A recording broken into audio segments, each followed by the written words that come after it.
ഹരേ കൃഷ്ണ. ഭഗവത്ഗീത പഠനം വളരെ ലളിതമായിട്ടുള്ള രീതിയിൽ നമുക്ക് ചെയ്യാൻ സാധിക്കുന്ന ഒരു പദ്ധതിയാണ് ഗീതാ സാധന.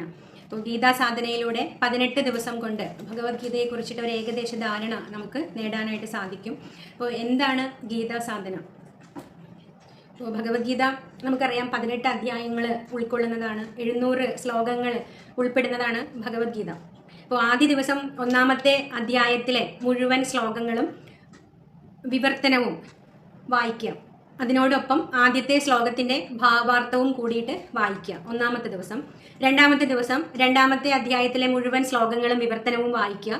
ഒന്നാമത്തെ അധ്യായത്തിലെ രണ്ടാമത്തെ ശ്ലോകവും വിവർത്തനവും ഭാവാർത്ഥവും കൂടി വായിക്കുക. അപ്പോൾ ഈ രീതിയിൽ നമ്മൾ തുടർന്ന് പോയാൽ 18 ദിവസം കൊണ്ട് ഭഗവത്ഗീത ശ്ലോകവും വിവർത്തനവും മാത്രമായിട്ട് നമുക്ക് ഒരു തവണ പൂർത്തിയാക്കാനായിട്ട് സാധിക്കും. അപ്പോൾ 18 ദിവസം കഴിയുമ്പോൾ വീണ്ടും ഇത് തുടരുക. അപ്പോൾ അങ്ങനെ തുടരുമ്പോൾ നമുക്ക് കൂടുതൽ തവണ ആ ശ്ലോകങ്ങൾ ഉരുവിടാനും വിവർത്തനത്തിലൂടെയെല്ലാം നമുക്ക് കടന്നു പോകാൻ സാധിക്കും. അപ്പോൾ അതെല്ലാം നമുക്ക് ഭഗവത്ഗീതയെ കുറിച്ചിട്ട് ഒരു ഏകദേശ ധാരണ നേടിയെടുക്കാനായിട്ട് സാധിക്കും.